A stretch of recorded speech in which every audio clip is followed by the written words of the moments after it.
Alright everybody, welcome back to Retro Tech Toys. Today we are going to check out this 2006 or 2007 iMac. I can't remember exactly which year, but it's the white iMac. It's an Intel Core 2 Duo, and we're going to turn it into an amazing retro gaming machine. And we're not going to use the hard drive inside of it. We're going to go a completely different route. So you can get one of these. You can pick them up for about $10 to $40. You can upgrade the RAM to 2.5 gigs, which is the max that these smaller ones will take. And you can go through this process that I'm going to show you and turn this into a really great retro gaming machine. All right, here it is. And we're going to use this keyboard up here to plug into the thing.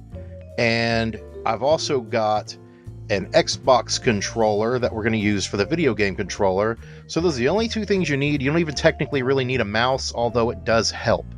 We're going to install Batocera Linux into this.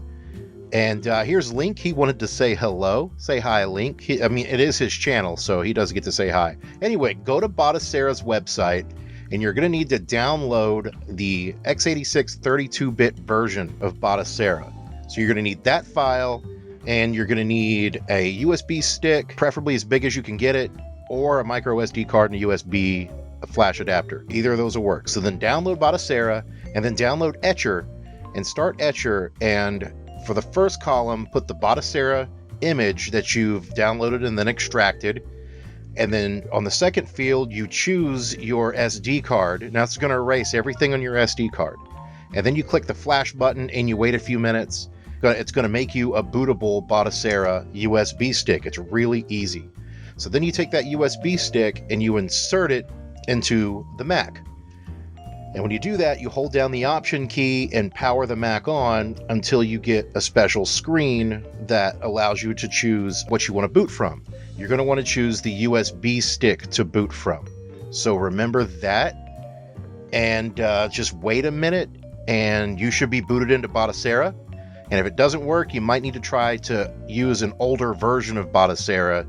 I had a couple iMacs this would not work on no matter what I did. Anyway, there's the Xbox controller. There's the iMac and the keyboard. And this is all we need. Everything's done. We're going to put the USB stick inside. And now we're going to power it on, and we're going to hold down the Option key. And there's the screen. And we're going to pick the Efi Boot. That is the Batocera USB stick that we just made. So after we choose that, it'll take a few minutes and then it will boot into the operating system. As you can see, there it goes. It's loading. And check it out. Here it goes. Ready to play.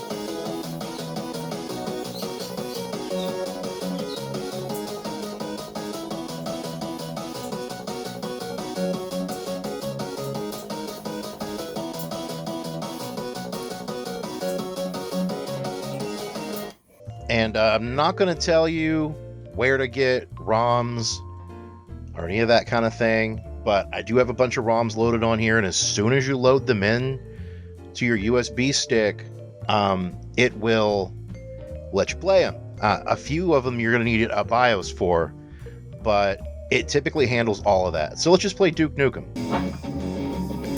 Let's rock. All right.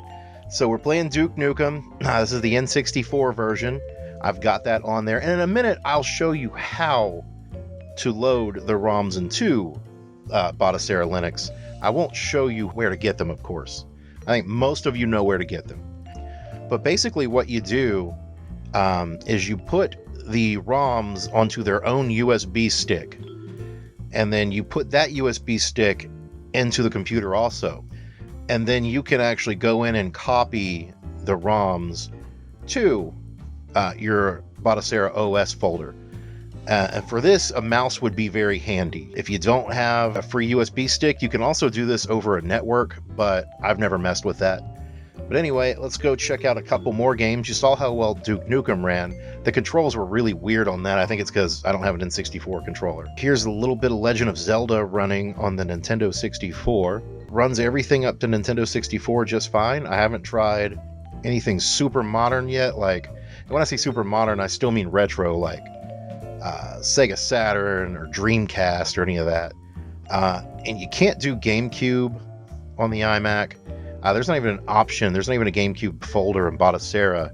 And I'm guessing it's because we're using the 32-bit version. I don't know. But the iMac itself is a 64-bit computer. It has a 64-bit processor. But Apple used a 32-bit boot manager. But anyways, you can see Zelda runs beautifully. And we're going to run a couple more things. I'm going to show you how to do those files in a minute. But let's do a Sega game just for the heck of it. Let's check out Ghouls and Ghosts. And I don't have any music running for any of these because the last time I put game music into a video, I got hit with a copyright, and I'm just not dealing with that. I hope everybody can understand, and I'm sorry, but I'll let you know that the music sounds awesome. But yeah, I mean, of course, this is Sega, so it's gonna, it's like Sega Genesis or Mega Drive or whatever you call it, so it's gonna run just fine. If it ran N64, it's gonna run Sega Genesis. Let's get out of that, and there is a specific way that you can install files. You see where you hit F1 for files? Do that, and here's where you're going to need your mouse. And let me angle my camera a little bit better so you can see this. You see where there's a folder up there called ROMs? It's right up there, or if you look over on the side column, you'll see a folder called ROMs there as well. You just go into that and find the folder for the system and drop your ROMs into it. And there's where you put your BIOS. And that's it. Look at that. That's literally all you have to do. And then you restart the system, and it's good to go.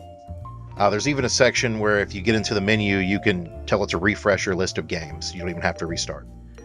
But that's all I've got today. This was kind of a brief video. I just wanted to show you guys how you can take something like an old iMac that you might have picked up, at a car boot sale or a flea market for $10 to $20 or $30, and take that thing and make it useful again. And the more powerful system you have, of course, you can do this with so many different computers, 64-bit computers, all sorts. But the better computer you have, the better the games will run. But that's it, and thank you for watching Retro Tech Toys. I'll see you next time.